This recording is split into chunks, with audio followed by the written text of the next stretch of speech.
Oke, dengan pertolongan Tuhan kita kembali belajar pendalaman Alkitab melalui pelajaran Sekolah Sabat.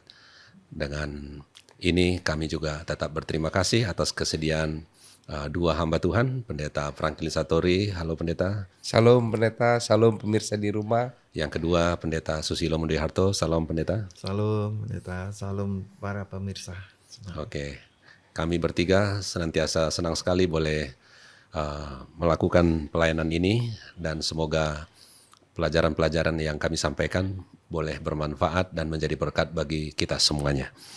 Nah, kita masuk kepada pelajaran yang ke-9. Namun sebelum kita mulai pelajaran ini, kembali kita tunduk kepala, kita berdoa. Bapa di sorga, tibalah kami kepada pelajaran yang ke-9, pelajaran Sekolah Sabat. Tuntun kami melalui kuasa Roh Kudus-Mu, sehingga kami yang mengutarakan, kami yang mendengar, semuanya akan diberkati. Terima kasih Bapa di sorga, di dalam nama Yesus kami berdoa. Amin. Pelajaran yang ke-9, judulnya Pelayanan yang Digerakkan oleh Kasih. Dari judulnya saja, ini sangat memberkati kita. Sehingga kalau kita perhatikan baik-baik pelajaran ini sangat menolong dan memberkati kita dalam kehidupan kita. Ayat hafalannya terdapat dalam 2 Korintus 2 ayat 4. Aku menulis kepada kamu dengan hati yang sangat cemas dan sesak, dan dengan mencucurkan banyak air mata, bukan supaya kamu bersedih hati, tetapi supaya kamu tahu betapa besarnya kasihku kepada kamu semua. Nah, Pendeta Franklin Satori, kalau kita kaitkan ayat ini dengan suasana ataupun keadaan hidup kita sekarang ini, banyak beban berat yang kita hadapi. Bagaimana mungkin kita bisa melayani dengan penuh sukacita dan mengucap syukur, Pendeta? Ya, terima kasih pendeta Situmeyang. Pertama-tama menarik pertanyaan yang diberikan kepada saya adalah bagaimana kita bisa mengucap syukur kalau dalam pelayanan ini rasanya berat gitu ya. Pelajaran Sekolah Sabat kita memulaikan dengan bagaimana Paulus hidup ya, dalam 2 Korintus 11 ayat 24 sampai 28 dituliskan 5 kali aku disesah oleh orang Yahudi, setiap kali 40 kurang 1 pukulan, 3 kali didera, 1 kali dilempari batu, 3 kali mengalami kapal karam, sehari semalam aku terkatung-katung di tengah laut, bahaya banjir, bahaya di kota, bahaya di padang gurun, bahaya di tengah laut, dan lain sebagainya.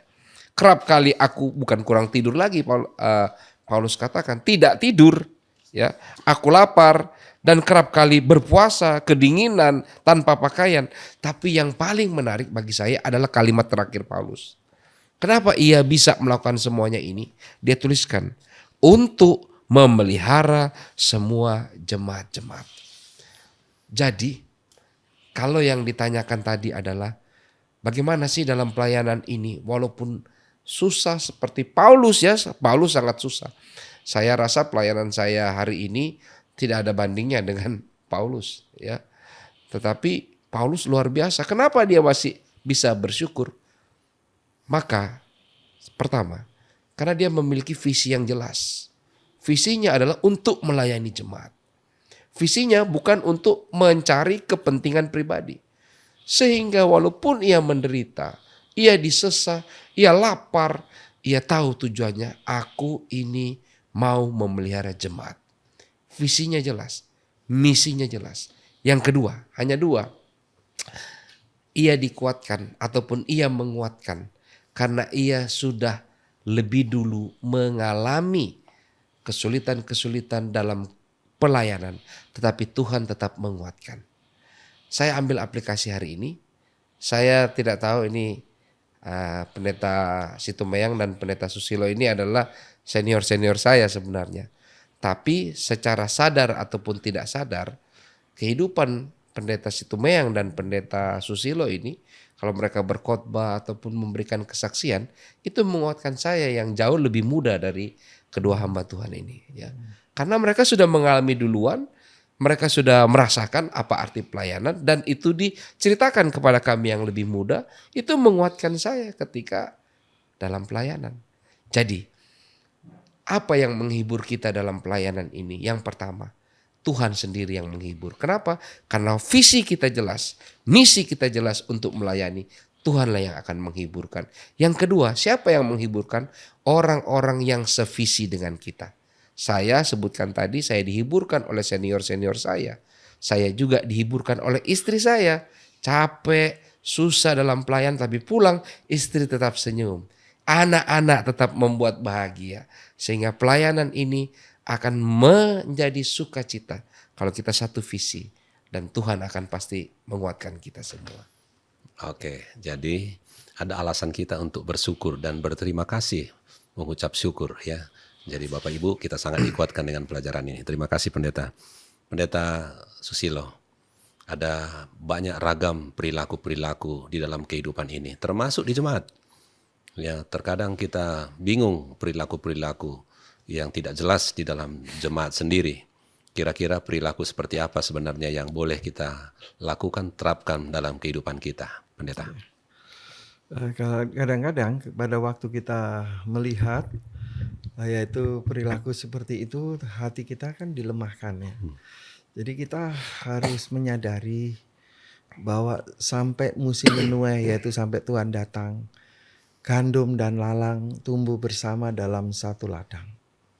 Jadi jangan melalui perilaku gitu kita disesatkan. Sama terjadi dengan jemaat Korintus ya. Terjadi hal perbuatan yang memalukan nama Tuhan. Jemaat itu tidak mewakili seluruh jemaat. Ya, perilaku seperti itu tetap mendapat teguran, dan perilaku itu juga harus si pelaku ini juga harus mendapat sanksi disiplin. Tujuan dari disiplin ini yaitu tidak lain adalah nanti kita akan bahas tentang teguran dan sebagainya untuk pertobatan. Nah, perilaku apa yang diharapkan dalam pelayanan ini? Yang pertama adalah kesederhanaan. Dalam bahasa Yunani, kesederhanaan itu ditulis haplotes, yaitu tentang integritas di mana perkataan dan perilaku itu selaras. Itulah seorang yang disebut kesederhanaan. Jadi tidak mengejar yang lain-lain, dalam pengertian ya kita punya integritas. Baik di depan banyak orang maupun tidak ada orang, itulah yang kita perbuat. Yang berikutnya yaitu ya dituliskan ketulusan. Dalam bahasa Yunani, ketulusan itu adalah elikremeia, yang berarti niat yang murni. Nah, niat ini menguji motif kita melayani. Motif kita dipilih menjadi ketua jemaat, ketua diakon, diakones. Apa motifnya? Mencari popularitas? Atau untuk betul-betul karena motif murni, karena mengasihi Allah dan mau ikut terlibat dalam memperhatikan akan pekerjaan Tuhan dan pengembangan pekerjaan Tuhan untuk keselamatan jiwa-jiwa. Nah, makanya inilah yang harus kita luruskan. Kita perlu memiliki kesederhanaan dalam pengertian yaitu integritas, di mana perkataan dan perilaku kita sesuai dengan iman kita. Yang kedua, kita perlu memiliki ketulusan, yaitu murni dalam niat, baik di dalam segala tugas pelayanan yang kita lakukan, tidak untuk mencari popularitas atau mencuri, istilahnya mengambil kemuliaan Tuhan, yang harusnya kemuliaan untuk segala yang dilakukan bagi Tuhan diambil untuk diri sendiri. Inilah perilaku yang harus diperbarui. Oke, bagus sekali pelajaran ini. Jadi kita milikilah perilaku kesederhanaan, ketulusan, karena itu akan membahagiakan bukan saja diri kita, tapi juga membahagiakan orang lain. Pendeta Franklin, terkadang ada salah pengertian terhadap Paulus karena banyak perjalanan yang dilakukan, kunjungan-kunjungan, ada niat-niat yang dibuat oleh Paulus, kadang-kadang disalah mengerti. Kira-kira pelajaran apa yang boleh kita pelajari dari pelajaran ini?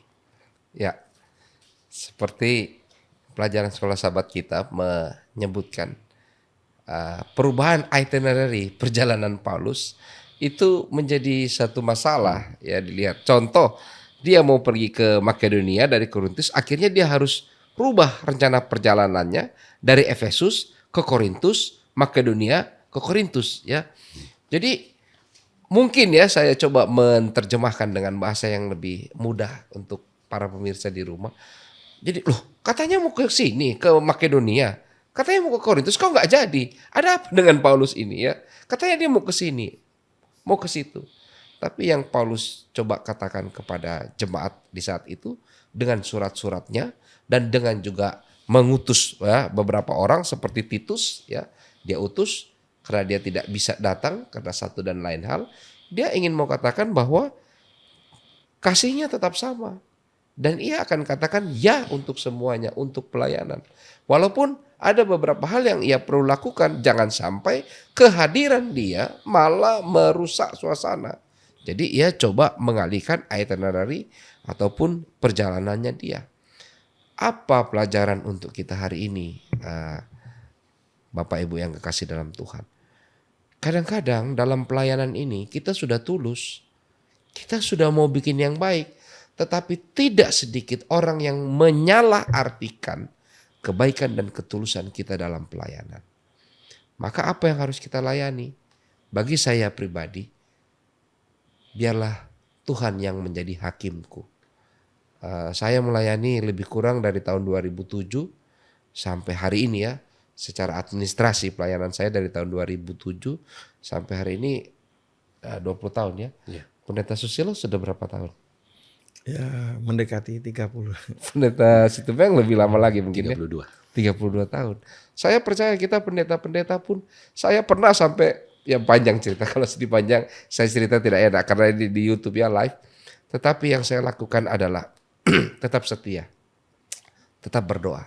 Kalau tujuan kita tulus, anggota ataupun siapapun yang mungkin waktu itu dia merasa sakit hati, dia merasa kecewa, satu kali kelak dia akan bersyukur.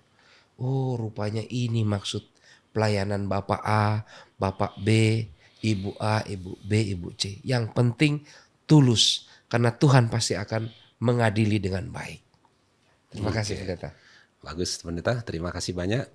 Pendeta Susilo, terkadang terjadi pertentangan, bahkan perpecahan di dalam jemaat. Seperti apa sebenarnya yang harus kita lakukan supaya menghadapi orang-orang apalagi yang melanggar melalui melakukan dosa-dosa di gereja, kira-kira apa tindakan kita pendeta? Ya, jadi Paulus juga sudah memberikan saran apa yang terjadi di jemaat Korintus itu cukup memalukan. Di mana terjadi hubungan seks antara ibu tiri dengan anak tirinya ya. Dan hal itu sangat memalukan jemaat. Memalukan jemaat Kristus. Seakan-akan hal itu biasa dilakukan. Karena itu harus jemaat mengambil sikap supaya kesalahan dari seorang ini tidak menjadi hukuman bagi seluruh jemaat. Sikapnya adalah ya mendisiplin. Nah, dalam surat yang dari Efesus ya, yang harusnya dia datang tapi dia tidak datang tapi mengirim perwakilan, ada kata-kata yang disebut surat yang keras ya. Surat keras ini adalah teguran yang sebelumnya pernah disampaikan Paulus ternyata berdampak yang positif. Ya, pada waktu ditegur jemaat ini gantinya melawan dan menolak tapi menerima. Dan itu didapat melalui kesaksian dari utusan ini ya yang datang dari Efesus ke Korintus ini. Sehingga Paulus mengatakan inilah langkah-langkah yang tepat, yaitu seorang itu harus disiplin. Disiplin ini jikalau berhasil menghasilkan yaitu teguran ini menghasilkan pertobatan ya, penyangkalan diri ya.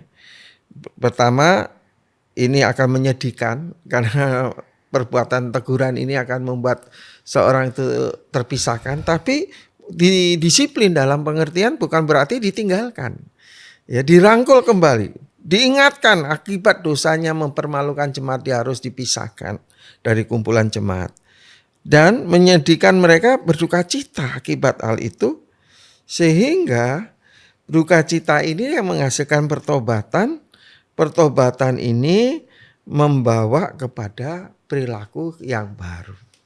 Dan inilah yang Paulus katakan duka cita akibat kesalahan menyadari perbuatan dosa yang diperbuat, duka cita yang menuntun kepada sukacita, duka cita yang membawa kepada bukan kebinasaan tetapi kepada kehidupan baru dan kehidupan yang kekal. Oke. Tadi Pendeta Susilo sudah sebutkan kata bicara keras. Ya, Paulus, Pendeta Franklin, Paulus sering bicara keras termasuk surat-suratnya. Kira-kira ini masih relevan enggak kalau sekarang ini kita lakukan hal yang sama, dan kira-kira apa pelajarannya dari Paulus di sini? Terima kasih, Pendeta Situmeang. Saya ingin coba meneruskan lagi apa yang disebutkan oleh Pendeta Susilo, bahwasanya setelah berbicara dengan keras, hati Paulus menjadi gelisah saat menunggu Titus, ya, karena surat-suratnya yang keras dan juga perkataannya cukup keras. Setelah disampaikan, ia pun gelisah, ada rasa gelisah. Jadi dia ingin tahu hasilnya apa, ya. Jangan-jangan gara-gara kerasnya dia jadi murtad takutnya jemaatnya, ya. Makanya dia sebagai seorang gembala, sebagai seorang pelayan, dia gelisah tunggu Titus.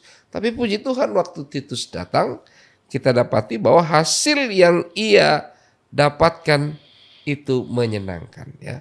Paulus menegaskan kembali ketulusannya sebagai Rasul Kristus. Saya tidak ingin salah dalam menjawab pertanyaan dari Pendeta Situmayang. Saya bacakan.